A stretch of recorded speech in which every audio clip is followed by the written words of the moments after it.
अस्सलाम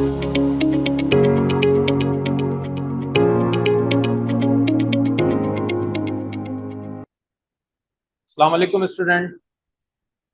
आज हम फर्स्ट ईयर बायोलॉजी जो कि न्यू बुक इंट्रोड्यूस हुई है सिंटैक्स बुक में, chapter number 3 cell structure and function में टॉपिक प्लाज्मा मेम्ब्रेन या सेल मेम्ब्रेन को डिस्कस करेंगे।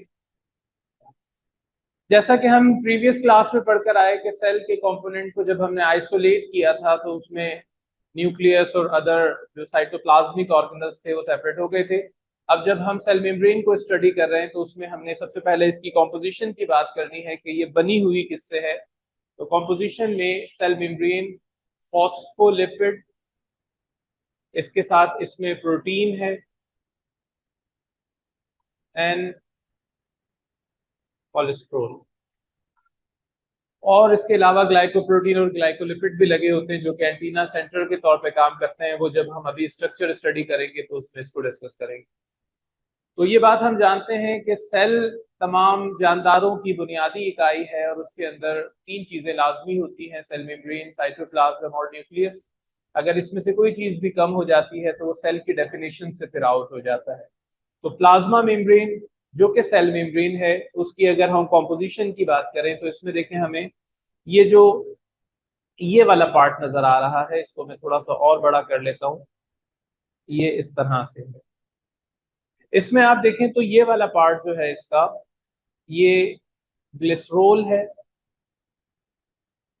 जिसके साथ फास्फोरस लगा है, और ये दो जो हैं ये फैटी एसिड। अब फैटी एसिड की अगर आप कॉम्पोजिशन देखें तो मेम्ब्रेन के इनसाइड होने पर ये फैटी एसिड अंदर की तरफ है, और मेम्ब्रेन अगर बाहर से देखें तो फैटी एसिड वहां से अंदर की तरफ डाउनवर्ड मूव हुए। जबकि ये जो सर्कुलर पार्ट है जिसको ग्लिसरोल कहा है, ये मेम्ब्रेन के अंदर की तरफ भी और बाहर की तरफ भी हेड रीजन जो है वो साथ कनेक्ट हुआ हुआ है। अगर हम नेचर वाइज देखें तो ग्लिसरोल जो है वो हाइड्रोफिलिक एरिया है और ये वाटर से रिपल नहीं करता है, वाटर लविंग एरिया है। जबकि फैटी एसिड जो है वो हाइड्रोफोबिक है। तो अब अगर हम देखें तो जो अंदर वाला एरिया नजर आता है हमें मेम्ब्रेन, क्योंकि डबल लेयर है, फॉस्फोलिपिड बाय लेयर मेम्ब्रेन है, तो उसमें ये जो हेड रीजन है ये ऊपर और नीचे हो गया और बीच में fatty acid as a sandwich इसमें वर्क करते हुए नजर आ रहे हैं। जो बुक में फिगर बनी है, जो पिक्चर है, उसमें येलो एरिया इन्होंने शो किया है और वो सैंडविच की तरह से ही नजर आ रहा है। दूसरी चीज इसमें हम देखते हैं कि हमें प्रोटीन्स नजर आ रही है, और उसके अलावा ये जो मैंने ग्रीन पार्ट बनाया है ये वाला, ये कोलेस्ट्रोल के मॉलिक्यूल है। अच्छा, कोलेस्ट्रोल क्यों मौजूद है इसके अंदर अभी हम फंक्शन में आगे डिस्कस करेंगे, पहले स्ट्रक्चर की बात कर रहे हैं। इसमें देखिए प्रोटीन कुछ ऐसी हैं जो सेल की सिर्फ बाहर की मेम्ब्रेन तक ही कनेक्टेड है और कुछ जो है वो अंदर की तरफ है, जबकि कुछ मेम्ब्रेन ऊपर से नीचे तक प्रोटीन को कनेक्ट की हुई है। तो वो प्रोटीन जो ऊपर से नीचे तक कनेक्ट हुई हुई है उसको इंट्रिंसिक प्रोटीन कहा है या इंटीग्रल प्रोटीन भी कहते हैं। इसमें होल होता है जो चार्ज पार्टिकल को इन एंड आउट होने पर अलाउ करता है। जैसे कैल्शियम की बात करें तो उस पर प्लस चार्ज है, सोडियम की बात करें तो उस पर प्लस चार्ज है, क्लोरीन की बात करें तो माइनस चार्ज है। तो ये स्पेसिफिक चैनल प्रोटीन्स होती हैं जो कि इंटीग्रल प्रोटीन है, ऊपर से नीचे तक मेम्ब्रेन से कनेक्टेड होती हैं और इन एंड आउट सब्सटेंसेस के लिए मौजूद होती हैं। जबकि ये वाली जो प्रोटीन्स बनी हुई हैं इनको ट्रांसपोर्ट प्रोटीन कहा जाता है, और ये बड़े पार्टिकल्स के इन एंड आउट होने में, जिसको एंडोसाइटोसिस या एक्सोसाइटोसिस कहा जाता है, जिसकी फर्दर अभी हम डिटेल भी देखेंगे कि किसी लार्ज पार्टिकल को अगर अंदर लेना है तो एनगल्फ करके लेता है और मेम्ब्रेन उसके अराउंड फोल्ड होकर उसको एक कैविटी की सूरत में या उस कैफे की सूरत में या वो वैक्यूल नुमा जो पार्ट बन जाता है उसको फिर अंदर लेता है, और इसी तरह से पार्टिकल आउट करने के लिए भी ये प्रोसेस होगा। तो हमने पहले कंपोजिशन देखी कि ये फॉस्फोलिपिड प्रोटीन और कोलेस्ट्रॉल से बनी हुई है। फिर हम स्ट्रक्चर में देखते हैं कि ऊपर और नीचे कोलेस्ट्रॉल भी लगे हैं, फॉस्फोलिपिड की डबल लेयर है और उसमें प्रोटीन कुछ ऐसी हैं जो सिर्फ बाहर की मेम्ब्रेन तक या अंदर की मेम्ब्रेन तक हैं, उनको एक्सट्रिंसिक प्रोटीन कहा जाता है। या पेरिफेरल प्रोटीन कहा जाता है। जबकि वो प्रोटीन जो ऊपर से नीचे तक दोनों मेम्ब्रेन को कनेक्ट करती हैं और उसमें गैप भी होता है जिसमें से चार्ज पार्टिकल आयंस वगैरह की मूवमेंट होती है, उसे इंटीग्रल या इंट्रिंसिक प्रोटीन कहा जाता है। उसके अलावा ये प्रोटीन अभी हमने क्लियर कर लिया कि ये फैगोसाइटोसिस या पिनेकोसाइटोसिस के लिए मौजूद होगी। अब हम आते हैं इसके फंक्शन की तरफ और हम देखते हैं कि फंक्शन में हमने दो हेडिंग्स देखी, बुक में लिखी हैं। एक उसमें पैसिव ट्रांसपोर्ट लिखा है और एक एक्टिव ट्रांसपोर्ट लिखा है, और उसकी पैसिव ट्रांसपोर्ट की फर्दर टू टाइप्स भी मौजूद हैं, एक डिफ्यूजन और दूसरा ऑस्मोसिस। अच्छा, अब ये है क्या, क्योंकि हम मेम्ब्रेन की जब फंक्शन की बात करें तो हम देखते हैं कि ये एज ए ट्रांसपोर्ट करने में अंदर से बाहर चीजें सेल से जो जा रही हैं या बाहर से अंदर आ रही हैं, उसमें मेम्ब्रेन अपना एक रोल प्ले करता है। अब सेल के अंदर और बाहर आता जाता क्या है, पहले तो हम जानते हैं कि डिफ्यूजन प्रोसेस की अगर हम बात करें तो उसमें स्पेशली गैसेस का जिक्र होता है, और the movement of particle from higher concentration to lower concentration without the involvement of energy या एटीपी भी कह सकते हैं।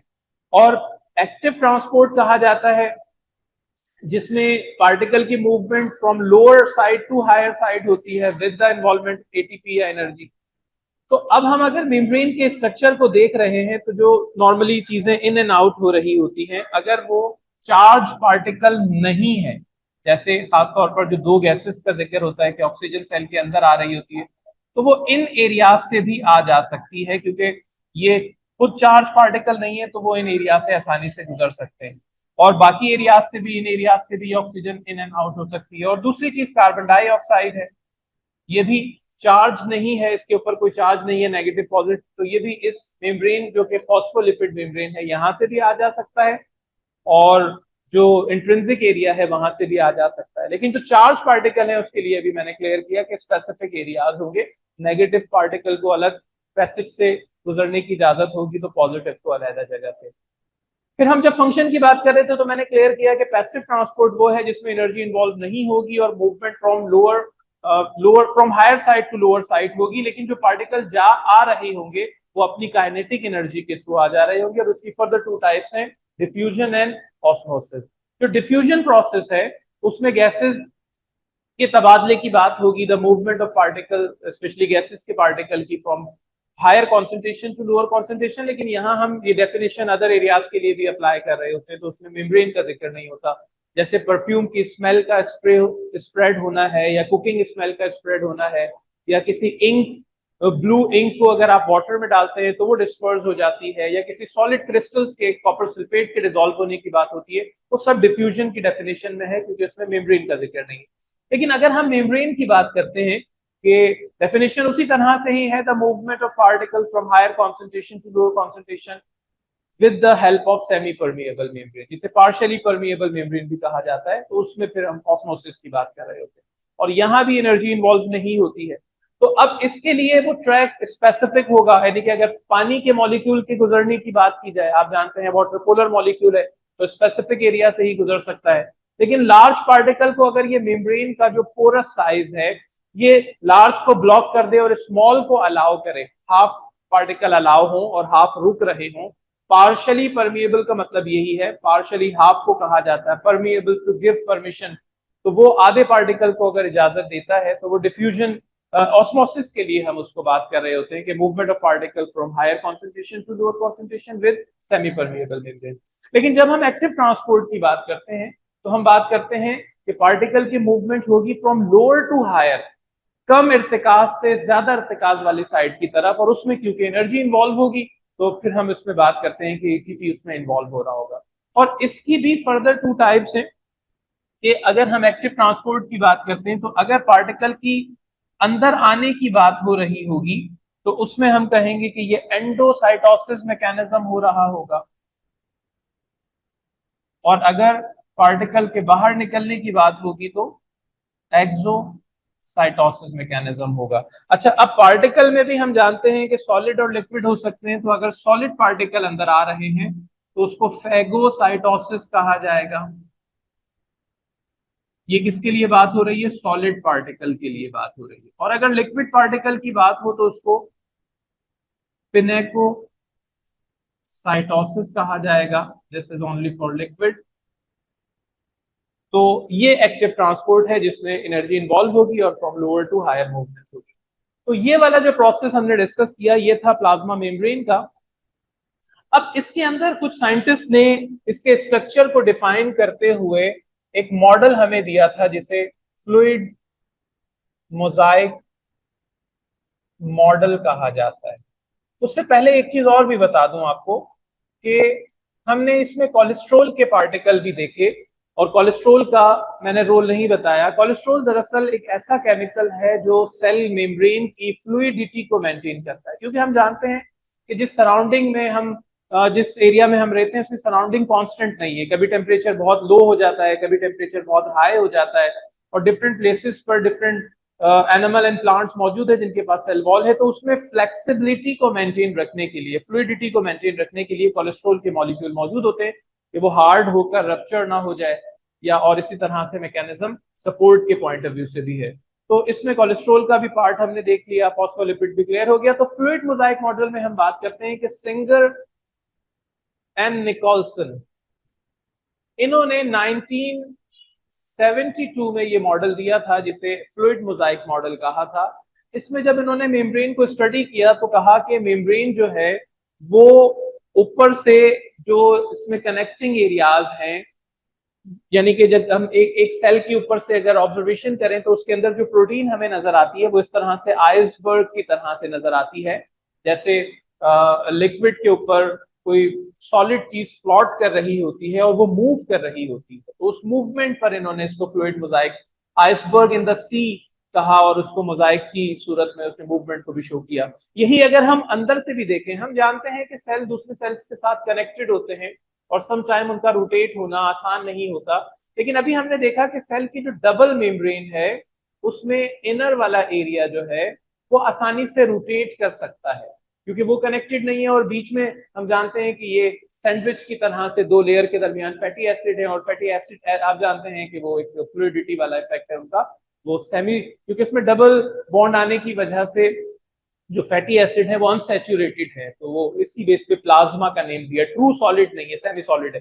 तो ये रोटेट होता है, इस रोटेशन को साइटोसोल कहा जाता है, रोटेशन ऑफ साइटोप्लाज्म। तो साइटोप्लाज्म के साथ इनर मेम्ब्रेन भी रोटेट कर रही होती है। तो इस बेस के ऊपर हमने इसको फ्लूइड मोजाइक मॉडल में दोनों साइंटिस्ट ने इसको डिफाइन किया था। तो ये वाला पार्ट इसका क्लियर हो गया। फिर एक चीज इसके अंदर और भी है जो हमने शुरू में डिस्कस किया था कि इसकी सरफेस के ऊपर कुछ स्पेसिफिक एंटीना लगे हुए होते हैं जो प्रोटीन के साथ कनेक्टेड होते हैं। तो ये जो एंटीना है ये अगर लिपिड से बना है और ये खुद प्रोटीन से कनेक्टेड है तो लिपोप्रोटीन बन जाता है। इसी तरह प्रोटीन के साथ कार्बोहाइड्रेट अगर कनेक्टेड है तो ये ग्लाइकोप्रोटीन बन जाता है। ये आउटर सरफेस पर मौजूद होते हैं, और स्पेशली जो ब्लड की वेसल्स होती हैं या जो ऐसी कैविटीज की इनर वॉल होती है उनके साथ ये लगे हुए ज्यादा होते हैं, ताकि ये सराउंडिंग से गुजरने वाले जो सिग्नल्स होते हैं, बॉडी सेल्स के साथ राब्ता करती है सिग्नल्स के थ्रू, हॉर्मोन्स के जरिए, और वो हार्मोन सरफेस मेम्ब्रेन के साथ आकर फिर जब बाइंड होते हैं तो वो इन्हीं बेसिस पर, और जो मेडिसिन बनती हैं वो भी इसी पर्पस पर बनी होती हैं कि जैसे हम जानते हैं कि अगर किसी के सर में भी दर्द हो रहा है तो डॉक्टर उसको दवा खाने के लिए ही देगा, और वो बिल्कुल उसी तरह से जिस तरह फूड एब्जॉर्ब होती है, स्टमक में गई एब्जॉर्ब हुई और ब्लड में वो मेडिसिन का केमिकल रोटेट करता है। लेकिन वो स्पेसिफिक एरिया पे जाकर ही क्यों हिट करता है, तो पता चला कि उसका जो मैचिंग था इस सरफेस प्रोटीन के साथ उस बेस के ऊपर होता है। और फिर बुक में ये भी शो किया है कि जो रेड ब्लड सेल्स की सरफेस के ऊपर एंटीजन होते हैं वो भी यही होते हैं। तो उस बेस के ऊपर ब्लड ग्रुप में वेरिएशन नजर आती है, किसी का ब्लड ग्रुप ए है, किसी का बी है, किसी का ए बी है, किसी का ओ है, मीन की प्रोटीन है ही नहीं उसकी सरफेस पे। तो उन बेसिस के ऊपर ये डिवीजन होती है। तो ये हमारा जो है सेल मेम्ब्रेन का टॉपिक था, और इसमें हमने जो है वो इसके पहले कॉम्पोजिशन की बात की, फिर स्ट्रक्चर की बात की, और फिर फंक्शन की, और फिर उसके बाद फ्लूइड मोजाइक मॉडल को क्लियर किया। यहाँ हम अपनी क्लास को खत्म करते हैं, नए टॉपिक के साथ इंशाल्लाह फिर नेक्स्ट क्लास में हाजिर होंगे। अस्सलाम वालेकुम।